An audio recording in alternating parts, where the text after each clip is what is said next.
Jeff Kaplan popped onto the forums to give us more information about the experimental card as well as the 132 experiment. But alongside that, just now we got a new PTR with a host of balance tweaks as well as updates to the replay system. Finally, will you now be able to share your replays essentially in the same way that you share workshop codes. What's going to happen is a replay will get assigned an alphanumeric code, typically 6 characters long, and you can share that code to anyone and they can pull up your replay in-game by using it. Keep in mind that these codes are valid until the next patch. This will make reviewing viewers' gameplay way easier. You don't have to even be able to capture the footage yourself. You can just send the replay and it can be viewed in client. This is so important because it allows a VOD reviewer to be able to see things from all perspectives and very easily manipulate the timeline and everything else. Other changes to the replay system, you can now pin up to 10 replays to keep until next patch. Hallelujah, I love this so much. It will save the 10 most recently imported replay codes, so you don't have to keep typing in the same one if one gets shared with you. And just like with the workshop codes, there's a note field, so you can add descriptions or notes for yourself just to remind you what you're looking for or to explain to the person that you're sending to, a coach or content creator. This stuff is pretty basic, but it's also quite fundamental, and it's great that we're finally able to get these additions to the replay viewer, so it's far more usable than it was before. Now on to the balance changes. D.Va gets a middle point on her boosters. It was 5 back in the day, went down to 3. Now it is in between at 4 seconds. And I know it gets confusing going back and forth with the experimental card and the live game. All of these nerfs are for competitive and quick play. This isn't experimental stuff anymore. It will also apply to that, I assume, but we're not in theory craft world anymore with the 132. This is for 222 roll queue. So I would say the 3-second booster was kind of overkill for D.Va, which allowed her to essentially be everywhere at once, pretty easily being able to fly into a position and then pursue down the thing that she's chasing. You kind of can't get away from her if she plays it right, or even focus her team, because with 3 seconds of thruster, she always could come back to help them as well. So she just had this suffocating effect over the entire battlefield.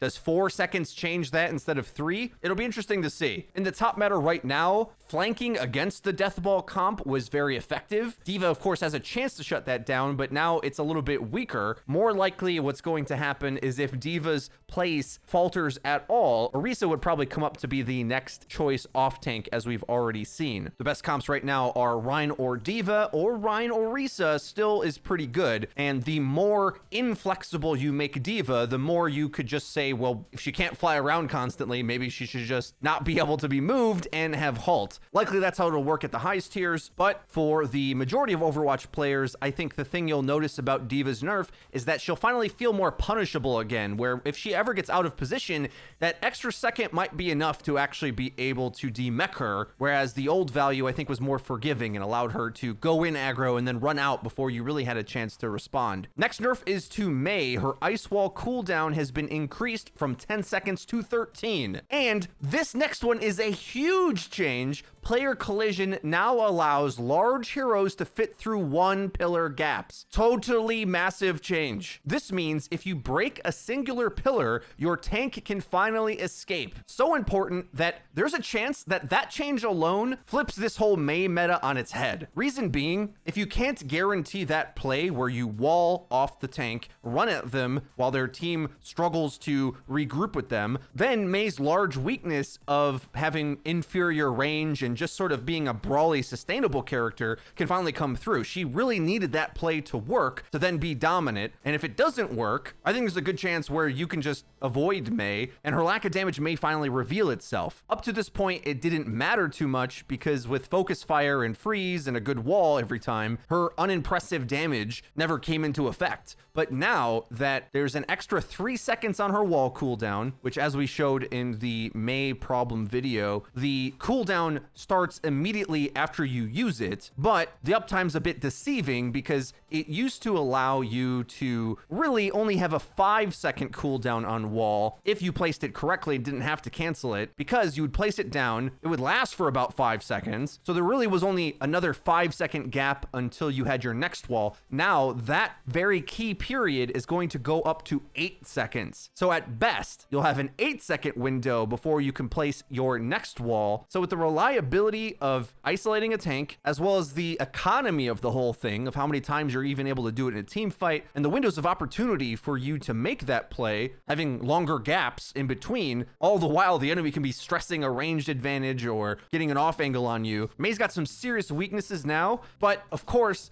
there is always the chance that Mei just fits in the meta cleanly and does enough different things that with smarter adjustments, you can still get the playstyle to work. The thing that's going to drop it from being meta, though, is if something else is just easier and more effective. The truth is, I think because Reinhardt is the best tank, Mei is the dream pairing character that sets him up perfectly and protects him. So even if she's weaker, if Rein's still elite, there's a chance that we still see quite a bit of Mei. Next change is a buff to Sigma. His Gravitic Flux ultimate cost has been reduced by 10%. I've been thinking about making a video about Sigma because he's a character that I love playing, or I should say maybe I grew to love playing him once I realized how meta he was and how to learn how to apply all his skill shots appropriately. But this new version just doesn't really have an upside. Yes, the nerfs to his ultimate felt fair, but when you take away how much he could carry with his ult, or his pick-off combo that would one-shot squishies with rock and accretion dealing 200 damage, when you take that to 190 and then his ultimate is interrupted by everything, meaning that he has to play much more passive, he's just sort of a tank that doesn't accomplish anything. Even with all the aim in the world, it feels other characters do more with far less effort. So now that he gets his ult a bit more, it makes a bit of sense because he can't follow up on it like he used to. He could sort of fly at the enemy since you couldn't interrupt him. Now I advise you have to use Gravitic Flux a bit safer and snipe with it and hopefully set up your teammate to follow up.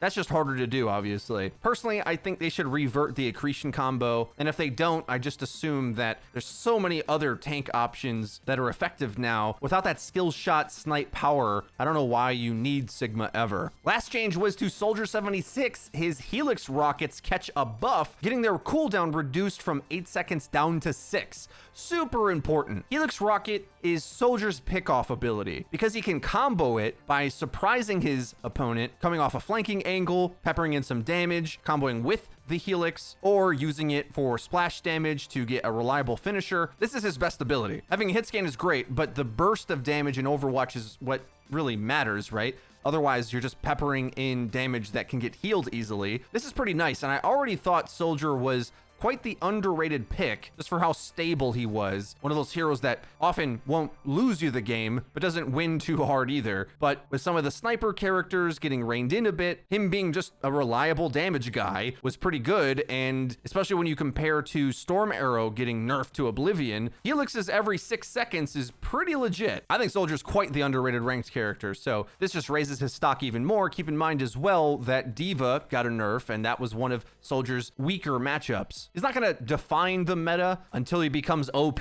but I thought he was already in a solid state for the average level of play, and this just makes this more the case. Next up, we're going to take a look at some posts Jeff Kaplan put onto the forums in relation to the 3-2-1 experiment. He was asked how long that the experimental card is going to stay up on the game, and he says we'll probably leave it up for a few days, a week at most. This is important to know because if you wanted to get some game time in, well, now is the time because it may be going away shortly. He continues to say, we want to cover a few prime times in each region as it helps with data collection. For example, at the time that I am posting this, it is prime time in the East Coast in the US. Once the card comes down, the next changes coming will likely be balance changes. Things as extreme as 3-2-1 will be rare. I would expect the card to come up every few weeks and stay up for a few days if that answers the question. It's a bit confusing, but the PTR will also be coming up, which of course we've already talked about, and he gives a hint about the Mei nerf that did eventually go onto the PTR. Jeff's asked if there will always be a developer update video announcing a experimental card, and of course,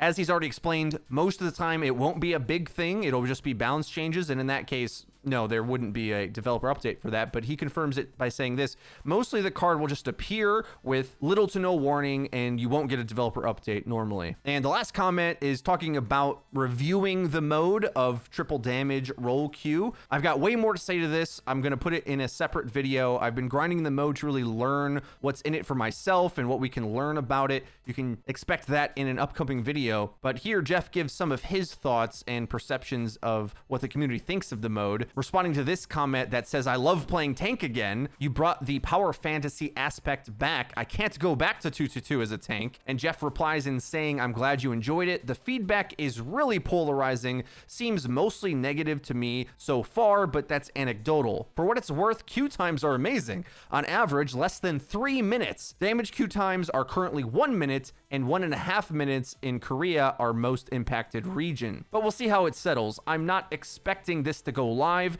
given the community's mostly negative reactions so far, but who knows?" And I would tend to agree. I've seen mostly negative responses. I've talked to many of you on Twitter, been putting up polls and stuff, so go hit us a follow on there to join in the discussion. But largely, people aren't a fan of 132, and I'll go at greater length to describe the benefits and weaknesses of the experiment in the next video.